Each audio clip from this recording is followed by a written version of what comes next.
तो चलिए दोस्तों, आज का वीडियो स्टार्ट करते हैं। वीडियो स्टार्ट करने से पहले आपको बता देता हूं कि अब तक अपन ने टोटल 120 क्वेश्चन का अपन ने सॉल्यूशन कर चुके हैं। आज 121 से लेकर के आगे करने वाले हैं। आपको बता दूं, सारे के सारे क्वेश्चन आरबीएससी और एनसीईआरटी के जो वस्तुनिष्ठ प्रश्न होते हैं चैप्टरों के लास्ट में, उन्हीं सारे क्वेश्चनों को मैं सॉल्यूशन करा रहा हूँ। चाहे कोई सा भी राजस्थान का एग्जाम हो जिसके अंतर्गत राजस्थान जीके पूछी जाती है, वो वस्तुनिष्ठ प्रश्नों से बाहर नहीं जाती है। ठीक है, तो वीडियो काफ़ी इंपॉर्टेंट होने वाला है। पूरा वीडियो देखना, कहीं भी स्किप मत करना। सीटी ग्रेजुएशन में पूरा का पूरा पेपर, चारों शिफ्टों के पेपर इसी वस्तुनिष्ठ प्रश्नों से बाहर नहीं गया है। ठीक है, तो आज स्टार्ट करते हैं अपन। क्वेश्चन नंबर 121 से 120 तक करा चुका हूं। नहीं देखा हो तो आपको जब बाद में जाके देख लेना, पहले ये आगे के क्वेश्चन करके चल जाओ। ठीक है, कोई दिक्कत नहीं है। तो पहला क्वेश्चन है क्वेश्चन नंबर 121।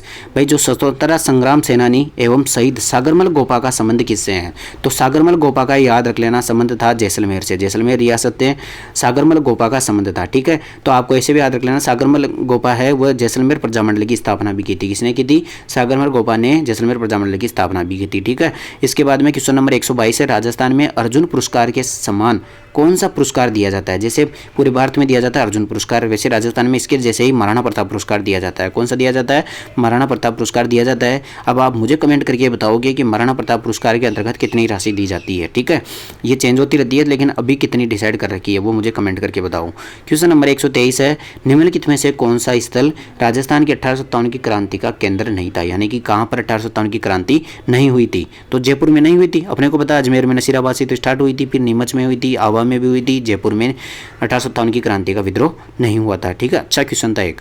क्वेश्चन नंबर 124 है, अलाउद्दीन खिलजी ने चित्तौड़ का नाम बदलकर क्या रखा था? तो चित्तौड़ का नाम बदला था खिजराबाद। ठीक है, तो अलाउद्दीन खिलजी ने जब हमीरदेव चौहान को हराए थे, 1303 की बात है, 1303 की बात है। अलाउद्दीन खिलजी ने जब रावल रतन सिंह को हराया था, उसके बाद में खिजराबाद नाम रख दिया था अपने बेटे के नाम पर। उसके बेटे का नाम था खिज्र खां।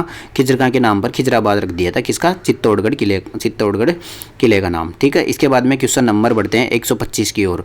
राजस्थान में पृथ्वीराज रासो की रचना किसने की थी? तो चंद्र बरदाई ने की थी। किसने की थी? चंद्र बरदाई ने की थी। और ये बहुत बार रिपीटेड क्वेश्चन है, पृथ्वीराज रासो की रचना किसने की थी? चंद्र बरदाई ने की थी। ठीक है, इसके बाद में आगे बढ़ते हैं। क्वेश्चन नंबर 126, राजस्थान में वनों में सर्वाधिक वृक्ष किस प्रजाति के मिलते हैं? तो सर्वाधिक वृक्ष है खेजड़ी। इस कारण तो राजस्थान का राजकीय वृक्ष कौन सा है? खेजड़ी है।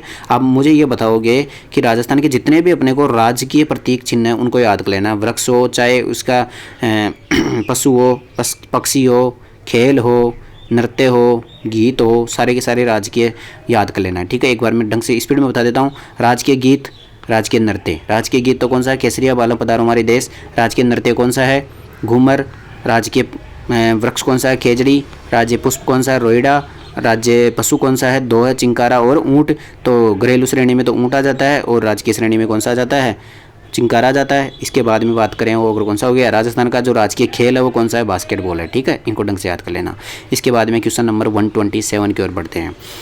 धर्रा वन्य जीव अभ्यारण्य कहाँ स्थित है? तो कोटा में स्थित है। देखो, सीईटी ग्रेजुएशन के अंतर्गत ये पूछा गया था। सीईटी जो ग्रेजुएशन का पेपर था 28 तारीख सेकंड शिफ्ट में, उसमें ऐसे पूछा था कि धर्रा वन्य जीव अभ्यारण्य का नाम बदल करके उसे क्या रखा गया? तो ये था मुकुंदरा हिल्स राष्ट्रीय उद्यान। ठीक है, तो ये कैसे भी घुमा करके पूछ सकता है। इसके बाद में क्वेश्चन नंबर 128 है, राजस्थानी रियासतों में सबसे पहले किस रियासत ने प्रजामंडल की स्थापना हुई? तो जयपुर रियासत में सबसे पहले प्रजामंडल की स्थापना हुई थी।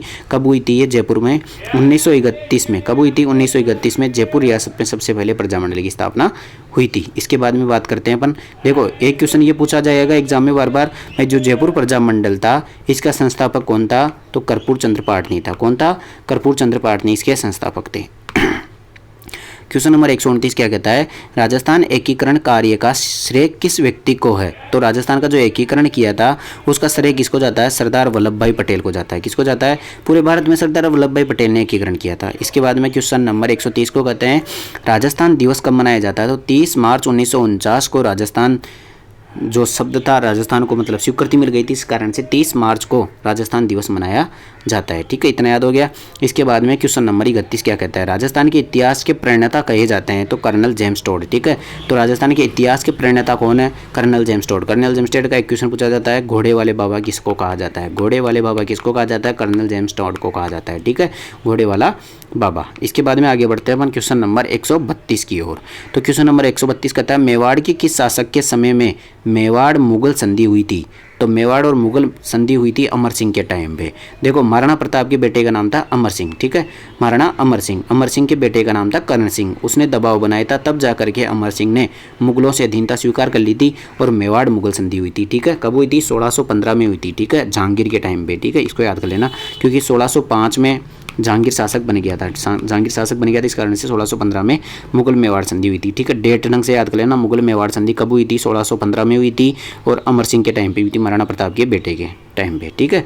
इसके बाद में क्वेश्चन नंबर 33 क्या कहता है? 133 ऊंट समारोह का आयोजन राजस्थान में किस जिले में होता है? तो मैंने बताया था ऊंट बिकने के बाद थार लाऊंगा, यानी कि ऊंट महोत्सव बीकानेर में, और थार महोत्सव बाड़मेर में, और मरु महोत्सव जैसलमेर में, मारवाड़ महोत्सव जोधपुर में, ठीक है। चारों मैंने पिछले वीडियो के अंतर्गत ट्रिक के माध्यम से याद करवा दिए थे। इसके बाद में क्वेश्चन नंबर 134 है, राजस्थान में खेल जगत का सर्वोच्च सम्मान दिया जाता है, तो राजस्थान खेल रत्न अवार्ड, ये भी पिछले एग्जाम में पूछा जा चुका है। इसके बाद में क्वेश्चन नंबर 135 है, हवा महल कहाँ स्थित है? तो जयपुर में स्थित है, लेकिन इतना आसान नहीं पूछेगा, वो पूछेगा कि हवा महल में कितनी मंजिल है? 5 मंजिल है, 5 के नाम पूछेगा वो एग्जाम में, ठीक है, जिसमें से आपको कुछ तो जैसे याद ही रखनी है, जैसे कि हवा महल हो गए, ठीक है, हवा महल की 5 मंजिल है, ठीक है, पहली, दूसरी, तीसरी, चौथी और 5वीं, ठीक है, 5 मंजिल हो गई। अब इसके बाद में बात करते हैं अपन एक एक मंजिल का नाम याद करते हैं। पहली मंजिल कौन सी थी?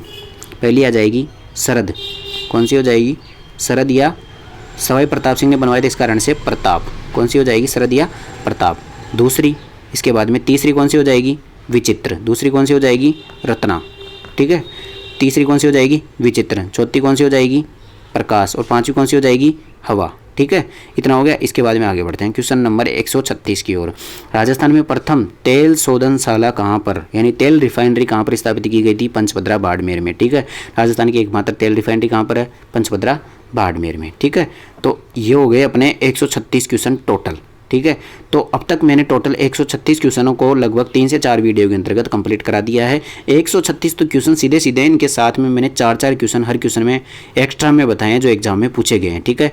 तो कुल मिलाकर के आपके 300 से 400 क्वेश्चनों का ये सेट था, जिसके अंतर्गत अपन ने लगभग, आपको बता दूं, एनसीईआरटी आरबीएससी के लगभग 10 चैप्टरों के क्वेश्चन एक साथ बनाए थे पीडीएफ बना करके, उन सबका अपन सॉल्यूशन कर चुके हैं। अब बाकी चैप्टरों के क्वेश्चन भी मैं एक साथ ऐसे ही पीडीएफ बना करके कराने वाला हूं। तो अब तक आपने अगर चैनल को सब्सक्राइब नहीं किया तो चैनल को सब्सक्राइब कर दो, और पिछले वीडियो नहीं देखा तो चैनल पर जाकर के पिछले वीडियो देख लेना, ठीक है। और चैनल को सब्सक्राइब जरूर कर लेना, क्योंकि CET 12+2 का एग्जाम हो, चाहे आगे जाने वाला पशु परिचय का एग्जाम हो, उसके बाद में आरएस का एग्जाम हो, पटवारी का एग्जाम हो, वीडियो का एग्जाम हो, सब में राजस्थान जी के आती है। और राजस्थान जी का क्वेश्चन राजस्थान बोर्ड की किताबों से बाहर नहीं जाता है, क्योंकि ये ऑथेंटिक किताबें होती है, इनसे बाहर कुछ नहीं जाता है। तो अभी तक चैनल को आपने सब्सक्राइब नहीं किया तो चैनल को सब्सक्राइब जरूर कर लेना, ठीक है। सारे के सारे वीडियो की प्लेलिस्ट मैंने बना रखी है, इनकी PDF कहाँ पर मिलेगी ये भी जल्दी आपको बता दिया जाएगा, ठीक है। तो आज के वीडियो के अंतर्गत इतना ही। अब मिलते हैं अगले वीडियो के अंतर्गत, जिसमें अपन अगले चैप्टरों की PDF की बात करेंगे, ठीक है। तो थैंक यू।